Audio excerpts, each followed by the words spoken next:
नमस्कार दोस्तों, आपके साथ हूँ रहमान सैफी।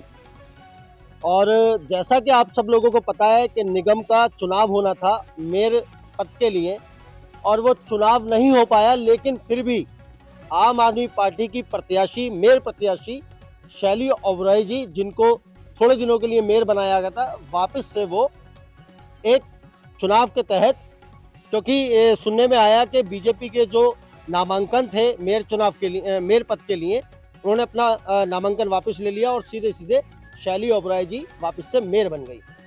क्या उनके मेयर बनने के बाद कर्मचारी क्या सोचते हैं और कर्मचारियों के लिए वो क्या करेंगी और क्या कर सकती हैं, ये दलीप भाई से मैं जानने पहुंचा हूँ। दलीप भाई, आपका बहुत बहुत स्वागत है। जिस तरह से हम सब ने देखा कि शैली ओबराय जो वापस से मेयर बन चुकी हैं दिल्ली की, क्या लग रहा है आपको कि अब कर्मचारियों की समस्याएं खत्म होंगी?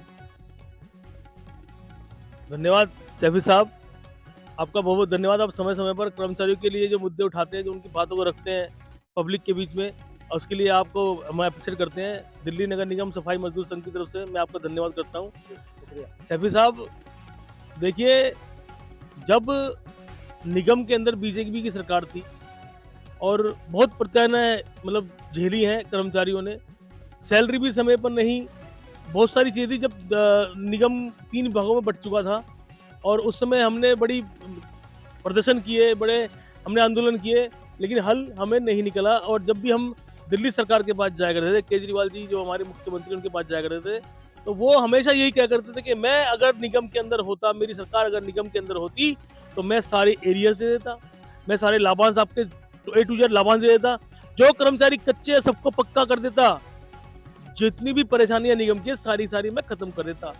आज आज हमें मौका मिला है यही कहने का कि आदरणीय केजरीवाल जी की सरकार दिल्ली के नगर निगम के अंदर आज बनी है। जो कर्मचारी थे, जो पब्लिक थी, उन्होंने उनको मौका दिया कि आप सरकार बनाएं। उनकी मेयर, उनकी पार्टी की मेयर आदरणीय शैली ओबरॉय जी जो है आज बन चुकी हैं।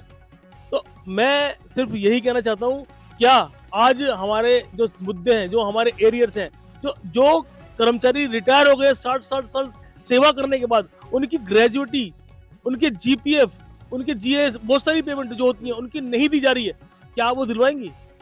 कि आज दिल्ली सरकार के पास इतना पैसा है, इतना फंड है कि वो ये सब एरियर्स जो देंगे? क्योंकि अब दिल्ली भी एक हो चुकी है, दिल्ली एक हो चुकी तो फंड भी एक ही हो गया। बिल्कुल बिल्कुल, तो कहीं ना कहीं आज सारा पैसा कर्मचारियों का जितना भी, क्योंकि खून पसीने की कमाई है उनकी, और बड़ा दुख होता है। अभी भी मेरे पास 2 कर्मचारी ऐसे आए और बहुत परेशान थे कि हम रिटायर तो हो गए हैं, रिटायर होने के बाद टेंशन में बीमार हो गए कि हमारा पैसा मिलेगा या नहीं मिलेगा। तो मतलब बड़े दुख की बात है, 60 साल काम करने के बाद उनको, उनके खून पसीने की कमाई जो उनकी है वही उनको नहीं मिल रही। तो निगम क्या है? क्या नौकरी रह गई? क्या सरकारी नौकरी रह गई? भाई पहले हम अपने बच्चों का करते, भाई ये नौकरी सरकारी है, आप इसमें लग जाओ भैया, 2 पैसे आपके घर में आएंगे, अपने बच्चों को पढ़ाओगे, लिखाओगे, खाना खाओगे समय पर। आज उस नौकरी का इतना बुरा हाल इन लोगों ने कर दिया है।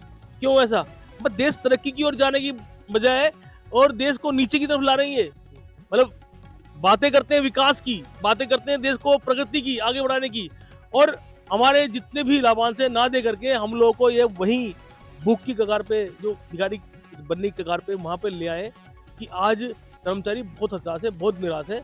ऐसे कर्मचारी हैं जो अपना गुजारा आज भी कर्जा ले लेकर कर रहे हैं। निगम के सरकारी कर्मचारी होने के बाद उनको कर्जा लेने की जरूरत पड़ती है। तो सैफी साहब, आप खुद सोचिए कि उनके हालात क्या होंगे। एक सवाल और लेता चलूंगा आपसे दलीप भाई, कि मैंने कई वार्डों में देखा लाखों रुपए की मशीनें लगाई जा रही हैं कूड़े को एक सही सी प्रणाली में लाने के लिए। क्या वो कर्मचारी के लिए फायदे के लिए लगाई जा रही हैं, कर्मचारी के नुकसान के लिए लगाई जा रही हैं, या उससे कर्मचारी को कहीं फायदा या नुकसान हो रहा है? सच्चाई क्या है इसमें? आप किस नजर से देखते हो इस बात को, ये सबसे पहले बताएं। सैफी साहब, ये प्रोजेक्ट तो कई सालों से बनते आ रहे हैं और बिगड़ते आ रहे हैं। कितनी मशीनें मैं देख चुका हूँ, और करोड़ों रुपए की मशीनें लगाई हैं सरकार ने, ला के सिर्फ वो एक कमाई का जरिया है। वो मशीनें 2-4 दिन, 2-4 माह, 2-4 महीने चलती हैं, उसके बाद खराब हो जाती हैं और पड़ी जाती हैं। काम कर्मचारी ही करता है सब। मशीनें थोड़े दिन के लिए लगाई जाती हैं।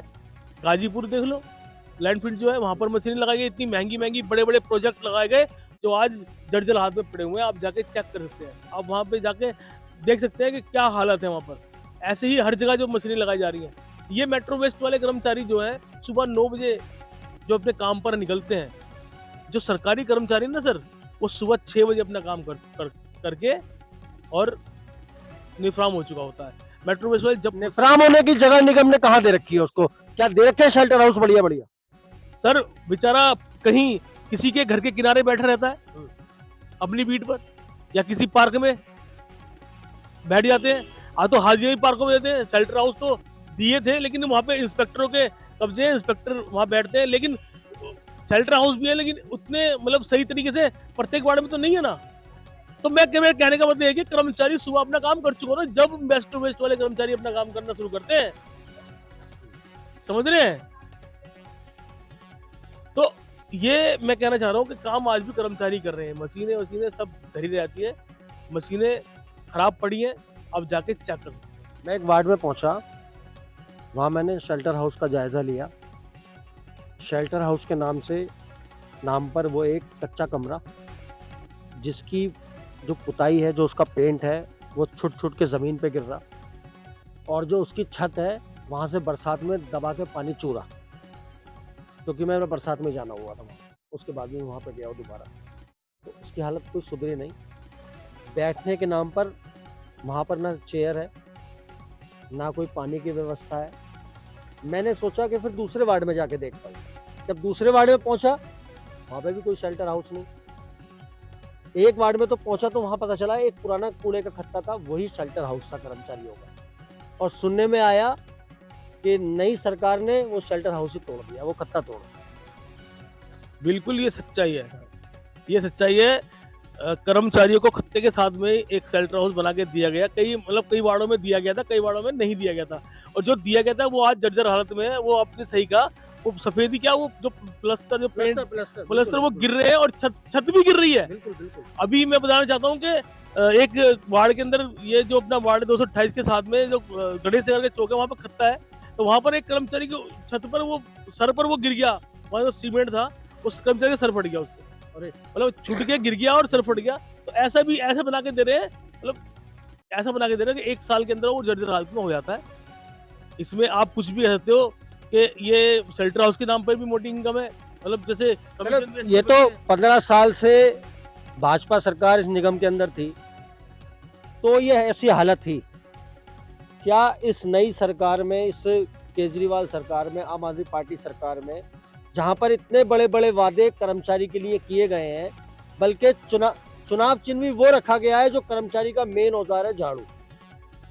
क्या अब लग रहा है कि ये जो नई सरकार है निगम की, ये कर्मचारी की वो शेल्टर हाउस वाली समस्या, लाभांश की समस्या, वर्दी की समस्या, जूतों की समस्या, गमबूट की समस्या, झाड़ू की समस्या, दलीप भाई, एक 100 रुपए की झाड़ू वो ये निगम अपने कर्मचारी को मुहैया नहीं कराता किसी वार्ड में। मैं सैकड़ों वार्डों में पहुंच चुका, सैकड़ों वार्डों के सैकड़ों कर्मचारियों से मैंने बात की।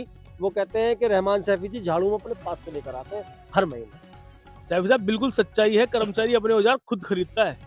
इंस्पेक्टर जो है लाते हैं औजार, लेकिन वो ऐसे होते हैं जिनका कोई काम, इंस्पेक्टर तो नहीं लाते, वो तो बेसिकली निगम उनको मुहैया कराता होगा ना। निगम मुहैया कराता है, लेकिन ना पहले, अब सिस्टम यही है कि मतलब औजार भी ऐसे कंडीशन के आते हैं, मगर डंडा ऐसा आता है, अगर झाड़ू का डंडा देखेंगे आप तो कर्मचारी लेते ही नहीं उसको, गले सड़ जाता है, क्योंकि वो एक बांस का टुकड़ा होता है, वो ऐसे करके टूट जाता है, ठीक है। और झाड़ू ऐसी होती है, वो ऐसे यूं मोड़ोगे ना आप, तिलिए टूट जाएंगे ऐसे, सूखी झाड़ू।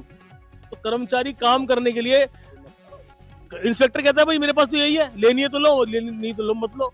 अब कर्मचारी फिर वो झाड़ू दुकान से खरीदता है अपनी, जब जाके काम करता है। औजार अपनी दुकान से खरीदता है, जब जाके काम करता है। और काम उसको करना है, क्योंकि उसको अपने परिवार का पोषण। देखिए, यहाँ पर इस बात को गौर करने वाली बात है, निगम के अधिकारी कहते हैं कि कर्मचारी जो है काम नहीं करता, परेशान करता है अधिकारियों को, और अपनी बीट से गायब रहता है।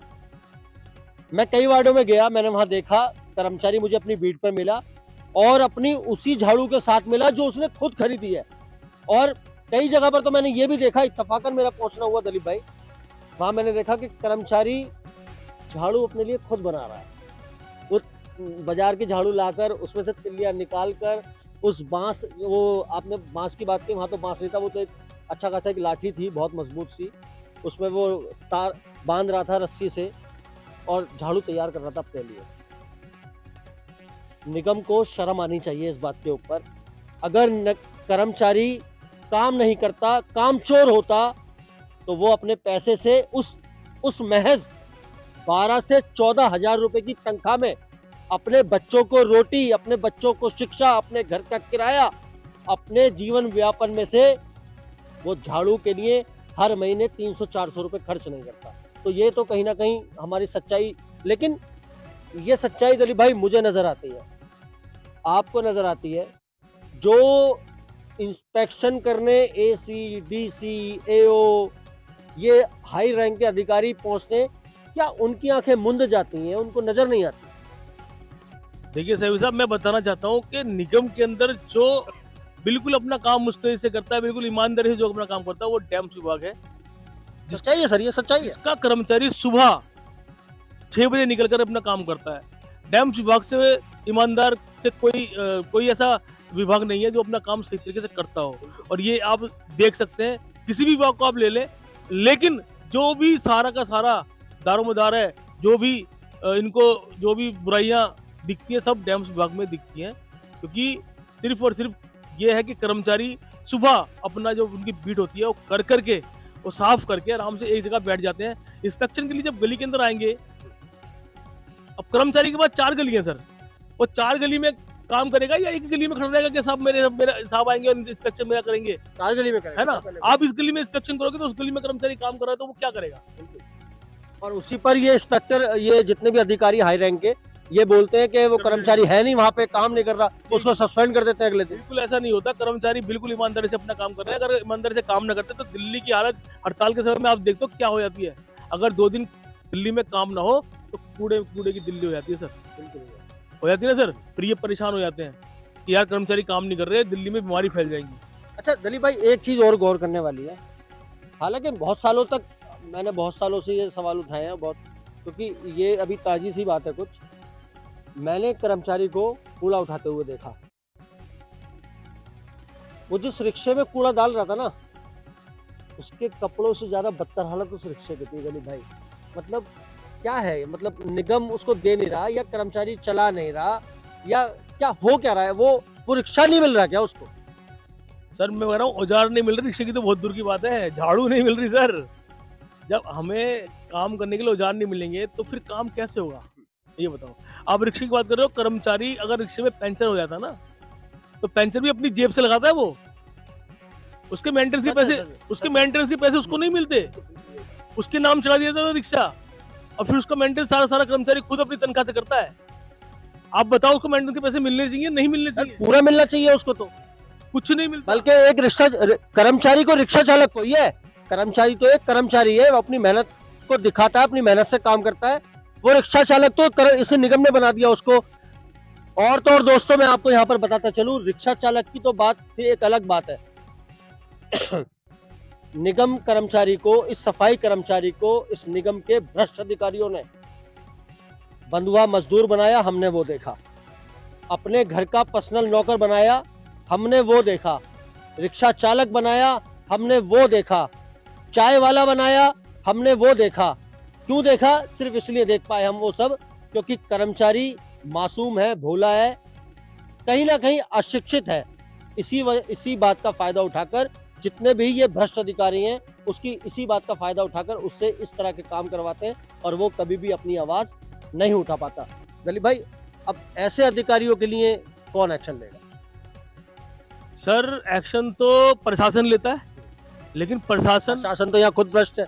प्रशासन सुनने को तैयार नहीं है। अगर किसी की कंप्लेंट की जाती है तो उल्टा उसके साथ आज तो ऐसा हो रहा है कि अगर मैंने किसी की कंप्लेंट कर दी तो मेरा ही ट्रांसफर कर दिया। आज तो ऐसा सिस्टम बन रहा है, क्योंकि सब रिश्वतखोरी चरम सीमा पर पहुंच चुकी है निगम की, सबकी सेटिंग कहीं ना कहीं बन चुकी है। अब आप बताइए, रिक्शा जो पहले कर्मचारी हुआ करते थे, रिक्शा कर्मचारी अलग हुआ करते थे, उनकी भर्ती अलग से की जाती थी, जैसा बुग्गी पैसे वाली भर्ती की जाती थी, फिर उनको रिक्शा कर्मचारी बनाया गया, फिर रिक्शा कर्मचारी अलग से हुआ करते थे, और कर्मचारी की बीट पे जाते थे, कर्मचारी उस पर काम करता था, रिक्शा वाला उसको फेंक किया था। आज कर्मचारी को रिक्शा दे रखा है, भाई तुम रिक्शा करो, तुम ही भरो, तुम ही सब कुछ करो। तो आज निगम में बहुत बुरी हालत है, कर्मचारी रिटायर होते जा रहे हैं, भर्ती ये लोग कर नहीं रहे हैं, ठीक है जी, प्राइवेट ये करते जा रहे हैं। केजरीवाल साहब ने एक बात कही थी कि जैसे ही मेरी सरकार दिल्ली में आएगी, जितने भी प्राइवेट कर्मचारी उनको ही पक्का करूंगा। अब जो मैं पूछना चाहता हूँ, मेट्रो वेस्ट कर्मचारी जो लगे हुए हैं, जो क्या उनको केजरीवाल जी पक्का करेंगे? रवि साहब, ये आवाज मैं उनकी तरफ से उठाना चाहता हूँ कि मेट्रो वेस्ट में जो कर्मचारी आज लगे हैं, केजरीवाल जी ने कहा था निगम के अंदर में आऊंगा तो निजीकरण में लगे कर्मचारियों को भी पक्का करूंगा, तो मेट्रो वेस्ट वाले कर्मचारियों को भी पक्का किया जाना चाहिए। एक बात आपने कही जैसे दिलीप भाई कि जो कंप्लेंट जो आवाज उठाता है उसके ऊपर ही एक्शन हो जाता है। दोस्तों मैं यहाँ पर बताता चलूँ आपको, पिछले दिनों में खबर चलाई थी हमने और उसमें हमने देखा कि एक उर्मिला नाम की एक कच्ची कर्मचारी एक वार्ड के अंदर, जिसको शादरा साउथ जोन की जो डीसी हैं वंदना राय जी, उन्होंने अपने घर पर बंधुआ मजदूर बना के रखा हुआ था। उनको सांस की बीमारी थी, तो जब उन्होंने उनके घर पर टाइल वेल काटने का कुछ काम चल रहा था, रेनोवेशन का काम चल रहा था, तो उर्मिला ने सीधा सीधा कहा कि मैडम यहाँ मैं काम नहीं कर सकती, मुझे आप मेरे वार्ड में भिजवा दो। मैडम ने मना कर दिया और मैडम का रवैया कुछ इतना टाइट था उर्मिला की तरफ कि उर्मिला इतनी डर गई कि उसने वहां से काम छोड़ के अपने घर आ गई और घर आने के बाद उसकी तबीयत खराब हो गई इसी दहशत में कि मैडम मेरे साथ अब क्या करेगी। उसके बाद हमने उसकी खबर बनाई, वो खबर हमने चलाई है, सबने देखी है वो खबर। उर्मिला जी जो है उसके उस टाइम हॉस्पिटल के अंदर है, बेड के ऊपर है। हमने वो खबर चलाई भी। खबर चलाने के कुछ ही टाइम बाद हम सब ने देखा दिलीप भाई कि उर्मिला के घर डीसी मैडम ने जेईओ के साथ बुलडोजर भेज दिया तो उसका मकान गिराने के लिए। ये क्या है? ये तानाशाही है, गुंडागर्दी है, बदमाशी है, इसको क्या कहेंगे? कौन इसका निवारण करेगा? नहीं, बिल्कुल। जब एक जो हमारे, मैं बता रहा हूँ, कर्मचारी जो वर्ग जिसके अंडर में काम करता है, चाहे वो एसएस है, चाहे वो एसी है, चाहे वो डीसी है, जिसके अंडर में हम लोग काम करते हैं, अगर वही हमारा शोषण करेगा तो हम काम कैसे कर पाएंगे? और सबसे पहली बात है, आपने बताया कि वो घर पे काम करती थी, तो घर पे काम करने के लिए तो उसको नहीं लगाया गया, वो निगम में काम करना चाहिए उसको। तो कानूनी तौर पे तो वो निगम की कर्मचारी, तो वो डैम्स विभाग के अंदर कहीं भी किसी भी जगह पे काम कर सकती है उसमें, लेकिन घर पे तो वो बंधुआ मजदूर की तरह काम नहीं करेंगी ना। और जब उसने मना किया तो डीसी मैडम को बुरा लगा, तो उन्होंने उसके घर पे बुलडोजर भेज दिया। तो ये तो सच्चाई में बिल्कुल तानाशाही है। ऐसा रवैया मैंने आज तक किसी अधिकारी का नहीं देखा। अगर ऐसा हुआ है तो बहुत बहुत गलत हुआ है। ऐसा बिल्कुल नहीं होना चाहिए। कर्मचारी डैम्स का कर्मचारी है, निगम के अंदर काम करेगा, और अगर उसको घर पे आपको काम कराना है तो आप प्राइवेट कर्मचारी लगाइए ना। आप क्यों डैम्स के कर्मचारी को? ऐसे बहुत सारे हमने देखे हैं कि कर्मचारियों को कहीं से उठा के कहीं लगा दिया, कहीं से उठा के कहीं लगा दिया। ये बेहद गलत बात है। और फिर लोग कहते हैं कि निगम के कर्मचारी काम नहीं करते। अरे निगम में काम करने दो तो तभी तो करेंगे ना। अब आप उठाकर वहां पे ऐसे घर पे लगाओगे अपने, तो निगम का काम कौन करेगा? तो यही हुआ है। ऐसा ये तानाशाही हमने आज तक देखी नहीं रवि साहब, ये आज तानाशाही चल रही है। बल्कि बताना चाहता हूँ कि हमारे यहाँ पर एक और संजू गहलोत नाम की हमारी एक महिला है जो कि यूनियन से जुड़ी है, दिल्ली प्रदेश के अध्यक्ष, दिल्ली नगर निगम सफाई मजदूर संघ के अंदर दिल्ली महिला मंडल अध्यक्ष है वो भी एक दिन क्या हुआ, वो डीसी जो बताया गया कि एसी के पास गई है वो अपनी सैलरी के लिए पता करने के, सर हमारी सैलरी का पूरा महीना से ज्यादा बीत गया, ज्यादा महीना हो गया और मुझे सैलरी चाहिए, हमें सैलरी दो सर, हमारे बच्चों को स्कूल की फीस भरनी थी और नए एडमिशन हुए बच्चों की, उनकी किताबें भी लेनी थी, बहुत सारे काम। बिल्कुल सर, इस निगम की नौकरी में हम अपने बच्चों को पढ़ा नहीं पाते, क्योंकि बड़े दुविधा की बात है, गरीबी के अंदर हम लोग इस काम को कर रहे हैं और काम करने के चक्कर में सुबह 6 बजे घर से जाते हैं, हमारे बच्चे घर में ही रहते हैं, 7 बजे उनको स्कूल भेजना होता है, हम लोग नहीं भेज पाते, हमारे बच्चे पढ़ नहीं पाते और इतनी सी कम तनख्वाह में हम लोग काम कर रहे हैं, उसके बावजूद वो तनख्वाह भी हमें नहीं दे रही। संजू मैडम का क्या हुआ? तो उसके बाद मैं बता रहा हूँ ना सर, मतलब 12,000 की नौकरी भी हमें सैलरी नहीं दी जाएगी तो हम कैसे करेंगे? 12 से 15,000 की सैलरी हमारी है और वो भी हमें समय पे नहीं दी जाए। तो मैडम यही पूछने गई कि भाई हमारे समाज के लोग हैं, कर्मचारी हैं, परेशान है, तनख्वाह नहीं हो रही सभी पूछते हैं। तो एसी साहब ने कहा कि सैलरी जब आएगी, आप क्यों आए मेरे पास, आप 3 बजे के बाद आइए। अरे 3 बजे के बाद अपने घर जाएंगे या भैया तेरे पास आएंगे? 3 बजे के बाद हम घर जाएंगे या एसी साहब आपके पास आएंगे? मतलब हमारे घर में हमारे बच्चे नहीं है, सुबह 6 बजे हम निकल के आए, फिर 3 बजे तुम्हारे पास आए, हमारे परिवार को नहीं देखेंगे? तो ये प्रशासन को सोचना चाहिए। उसके बाद अगर मैडम ने ये बात कह दी ना, तो उनको ट्रांसफर कर दिया, जहां पे वो कार्यरत थी वहां से उठा के डिस्पेंसरी में भेज दिया। तो ये तानाशाही है। अपने अधिकारी के लिए अपने अधिकार के लिए अपने किसी के लिए हम बात करते हैं कि हमें ये चीज नहीं मिल रही, भाई अब ये क्यों नहीं मिल, ये हमें चाहिए, तो उसके लिए तानाशाही कि आप लोग जाओ वहां पर। तो तानाशाही है सर, बिल्कुल तानाशाही चल रही है इस समय तो। तो तानाशाही पूरे अपने चरम सीमा पर है। दलीप भाई ने बिल्कुल सही खुलासा किया, ऐसा ही है कहीं ना कहीं। और यहाँ जो बात हो रही है ना दोस्तों, वो कर्मचारियों के लिए बात हो रही है। कर्मचारियों के लिए इस तरह का व्यवहार, इस तरह की मानसिकता यहाँ जितने भी निगम के अंदर अधिकारी बैठे हैं वो रखते हैं, और किस तरह से उसका शोषण होता है, ये सब आज हमने उसका खुलासा किया है। तो कोई बात नहीं दोस्तों, खबरों का सिलसिला जारी रहेगा, बने रहिए हमारे साथ। जब मिलते हैं आपसे अगली खबर में, तब तक के लिए जय हिंद, जय भारत, जय संविधान।